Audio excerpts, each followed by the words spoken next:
autres. Carte avait plus de garanties contre le vol que les autres et qu'il la remplaçait lorsque quelqu'un perdait. La carte pas comme les autres, etc. Être membre de cette entreprise vous donnait plus de privilèges. Nous sommes membres de la promesse de Jésus-Christ à travers l'Évangile. Nous sommes membres de la promesse. Autrement dit, nous sommes enfants de Dieu. Nous sommes votre peuple élu. Au verset 10 du chapitre 2, nous lisons ce qui suit. Car nous sommes son ouvrage, créé en Jésus-Christ pour les bonnes œuvres, que Dieu a préparées d'. Avance pour que nous puissions y marcher.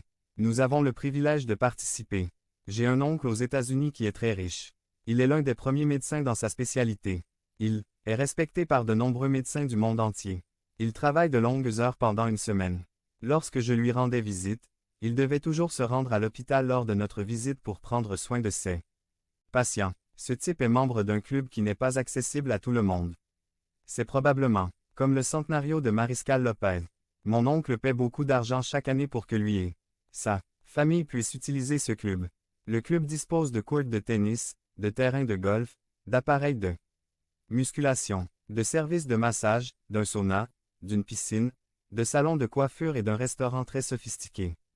Mais même si mon oncle donne beaucoup d'argent pour ce club, il ne peut presque jamais y assister car il est toujours occupé. Nous avons le privilège de participer à la promesse de Dieu.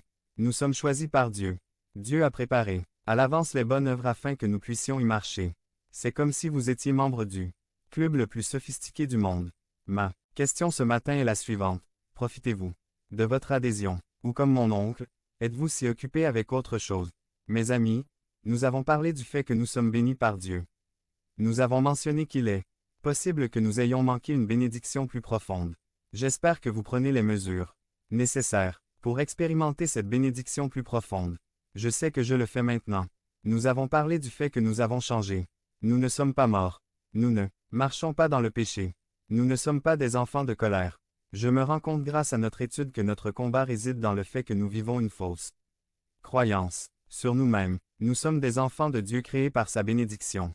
Cette semaine, je me suis concentré là-dessus. Le diable me donne toujours des obstacles en me rappelant mes erreurs de ma vie antérieure. Mais le fait est que Dieu nous donne la capacité de changer totalement grâce aux bénédictions qu'il nous a données. Nous pouvons être l'objet des bénédictions de Dieu lorsque nous croyons qui nous sommes en Christ et lorsque nous obtenons les puissantes bénédictions dont nous disposons. Devenez membre de la chaîne et AIDEZNOUS à propager la parole de Dieu dans le monde entier. Dimanche 17 mars 2024.